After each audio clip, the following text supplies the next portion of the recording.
আমাদের সংস্কৃতি খুবই অবহেলিত, যদিও অত্যন্ত সমৃদ্ধ ঋদ্ধ। আমরা তো স্বদেশী ঠাকুর ছাড়ি বিদেশি কুকুর ধরি। আসলে মুক্তিযুদ্ধের উপরই দেশটা দাঁড়িয়ে আছে, শহীদের রক্তের উপরে দেশটা দাঁড়িয়ে আছে। আজকে একটু অন্যরকম আনন্দের দিন। সাংবাদিকতা পেশায় আমার 50 বছর পূর্তি হয়েছে এবছর। দীর্ঘ 30 বছর আমি শিক্ষা এবং সংস্কৃতি মিট কভার করেছি। আমার সৌভাগ্য হয়েছে ওস্তাদ আলী আকবর খান কভার করার, ওস্তাদ আলাউদ্দিন খান ছেলে। আমার সৌভাগ্য হয়েছে হেমন্ত মুখোপাধ্যায় ইন্টারভিউ করার, এক্সক্লুসিভ ইন্টারভিউ করার, মহানায়ক দিলীপ কুমারের ইন্টারভিউ করার। 3 ঘন্টা আমি ইন্টারকন্টিনেন্টাল হোটেলে আমি বসেছিলাম, তার ঘুম ভাঙে না। যাই হোক, আমি সফল হয়েছিলাম শেষ পর্যন্ত। আমার শাবানা আজমির ইন্টারভিউ করেছিলাম আমি। এত গল্প তো আর এখন করা যাবে না, অল্প দুই একটা বলবো আর। আজকের অনুষ্ঠানের Bangladesh cultural reporters association BCRA, আমি তাদের সদস্য না হলেও আমি মনে প্রাণে সংস্কৃতিকে ধারণ করি এবং সঙ্গীতকে, শিল্পকলাকে, চিত্রকলাকে, সব কিছুকেই কিন্তু অক্সিজেনের মতো মনে করি। আমাদের দেশের সংস্কৃতি বলতে কিন্তু গান, বাজনা, হারমোনিয়াম, তবলা এগুলি বোঝায়। কি মর্মান্তিক আমাদের দৈন্য! সংস্কৃতির মধ্যে সব কিছুই আছে, এমনকি রাজনীতি পর্যন্ত আছে। আমরা সেটা বুঝতে পারি না। আমরা অশিক্ষিত, মূর্খ বলে কিন্তু আমাদের এই ভুল ধারণাটা আছে। লেনিনকে পর্যন্ত বই লিখতে হয়েছিল সংস্কৃতির উপরে। তো আমাদের সংস্কৃতি খুবই অবহেলিত, যদিও অত্যন্ত সমৃদ্ধ ঋদ্ধ। আমরা তো স্বদেশী ঠাকুর ছাড়ি বিদেশি কুকুর ধরি। আসলে আমাদের নিজেদের হাজার বছরের যে সমৃদ্ধ ঐতিহ্য এবং এত সুন্দর গীতল বাংলা ভাষা, আমরা রক্ত দিয়ে সেই ভাষাকে প্রতিষ্ঠা করেছি, আন্তর্জাতিক অঙ্গনে সেটা প্রতিষ্ঠা করেছি, কিন্তু আমরা সেগুলির মর্যাদা এখনো পর্যন্ত দিতে শিখি নাই। এটা আমাদের খুবই ট্র্যাজেডিক দিন।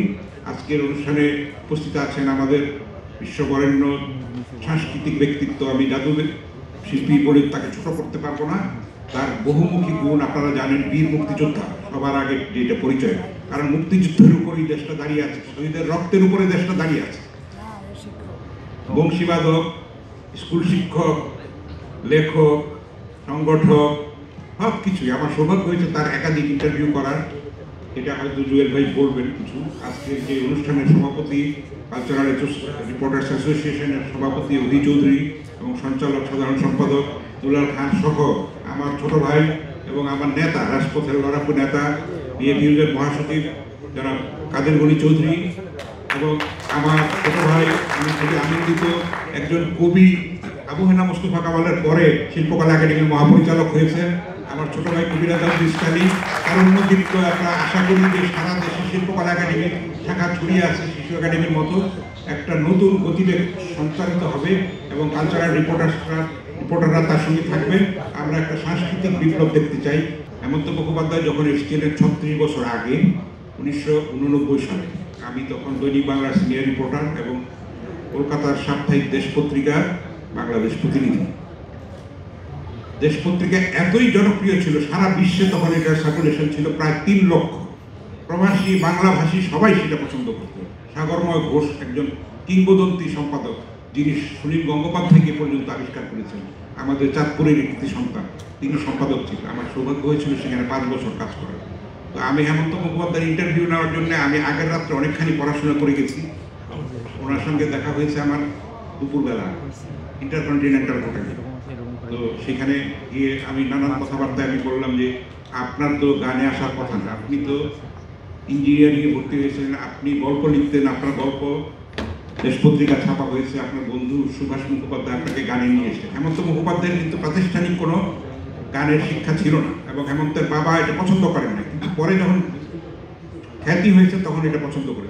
হেমন্ত মুখোপাধ্যায় আমাকে বলেন কি, আপনি তো খুব জানেন দেখছি, বেশ থেকে কথা বলে তো, আপনি তো খুব জানেন দেখছি। আমার বয়স তো তখন আরও অনেক, আজ থেকে 36 বছর আগে আরও কম ছিল। তো আমাকে বললেন উনি একটা যে কথা শুনে আমি খুবই লজ্জা পেলাম। বললেন যে আমাকে যারা এনেছে দেখেন এখনো আমাদেরকে নাস্তা দেয়নি, তখন প্রায় দুপুর 12টা বাজে, এবং আমার সঙ্গে যারা আমার সঙ্গী যারা এসছে তাদের হাত খরচও দেয়নি।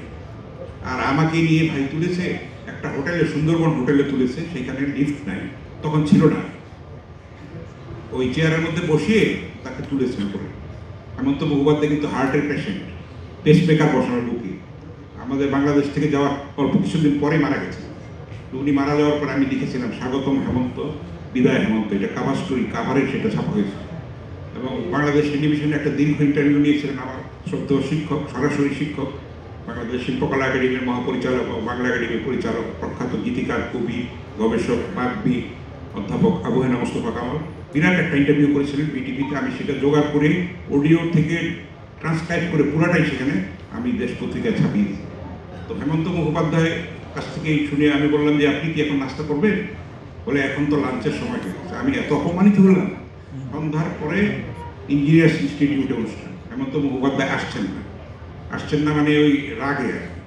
তো তখন সেখানে প্রধান অতিথি হচ্ছেন ব্যারিস্টার মওদুদ আহমেদ, তৎকালীন ভাইস প্রেসিডেন্ট। তো মওদুদ আহমেদও আসতে পারছেন না যেহেতু হেমন্ত আসেন নাই, ফলে একটা অচলাবস্থা। সেটা কিন্তু টিকেটের মাধ্যমে হয়েছিল, অনেক টাকার টিকেট।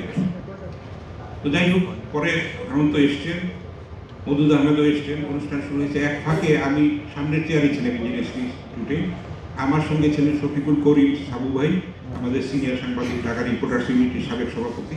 তো হঠাৎ করে মওদুদ আহমেদ সাহেব মঞ্চ থেকে নেমে এসে সাবু ভাইয়ের সঙ্গে কথা বলছেন। তো এই যে কী খবর, সাবু কেমন আছে? তো আমি সাবু ভাইকে আমি ঘটনাটা জানিয়েছি, হেমন্তের সঙ্গে যে ঘটনাটা করা হয়েছে। সেই ব্যক্তির নামটা আমি বলতে চাচ্ছি না, তার আমাদের ডিজি মহোদয়ের জেলার লোক।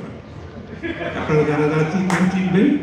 তো আমাকে হেমন্ত বলেছেন যে এরকম রানু মুখোপাধ্যায় এসেছিলেন, তারপরে তার কন্যাও এসেছিল, তাই তো সঙ্গে এসেছিল। তো হেমন্ত মুখোপাধ্যায়ের স্ত্রী আমাকে বললেন, জেলা মুখোপাধ্যায় বললো যে এরকম মান্নাদে আমাদেরকে কিন্তু মানা করেছিল যে এই লোকের সঙ্গে যাচ্ছেন, এ কিন্তু ঠিক মতো টাকা পয়সা দেয় না, উল্টাপাল্টা ব্যবহার করে। তো আমি এত অপমানিত হয়েছি। মওদুদ ভাই আসার পরে, বেশিরভাগ মওদুদ আসার পরে আমি সাবু ভাইকে বললাম যে আপনি ঘটনাটা বলেন। তো সাবু ভাই বিএসএসে চাকরি করে, এখন সরকারি চাকরি, ভাইস প্রেসিডেন্টকে এই কথাটা কেমনে বলবো উনি বলতে চাচ্ছেন। আমার বয়স তো তখন কম, আমার রাগ উঠে গেছে। আমি বললাম যে স্যার এরকম করেছে হেমন্ত মুখোপাধ্যায়ের সঙ্গে। তাই নাকি? তো আমি বললাম যে এই লোক বলছে যে মাইকেল মধুসূদনের নামে একাডেমি করবে। মাইকেল তো স্যার ওকে চাকরও রাখতো না, কারণ আপনারা জানেন মাইকেল মধুসূদন বলতো যে আমার চুল ছাড়তে 1 মোহর খরচ হয়েছে, এবং রাজনারায়ণ দত্তের ছেলে কখনো গুণে টাকা দেয় না। তো মওদুদ আহমেদ সাহেবকে আমি এটা বলেছি, বলে যে বাংলাদেশের মান ইজ্জত স্যার নষ্ট করে দিচ্ছে।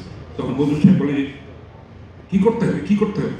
আমি বলছি ফার্দার যেন এরকম না করতে পারে এটার ব্যবস্থা কঠিনভাবে বলেছি। তারপর তিনি কিন্তু একটা সার্কুলার হলো যে এরকম শিল্পকলা একাডেমি এবং পররাষ্ট্র মন্ত্রণালয়ের পারমিশন ছাড়া কাউকে আনা যাবে না, এবং সেই লোকের 1 মাসের জেল ডিটেনশন হলো এবং সেটার অবসান হলো। যাই হোক, এখানে আমার একটা সার্থকতা, সাংবাদিক হিসেবে, কালচারাল রিপোর্টার হিসেবে আমার ইচ্ছা করেছিল যে আমি ওকে ধরে মারি, কারণ এত বেইজ্জতি আমি হয়েছি। এটা তো শুধু বাংলাদেশের একটা সম্মানের ব্যাপার, তাই না? আমরা তো এত ফকির হয়ে যাই।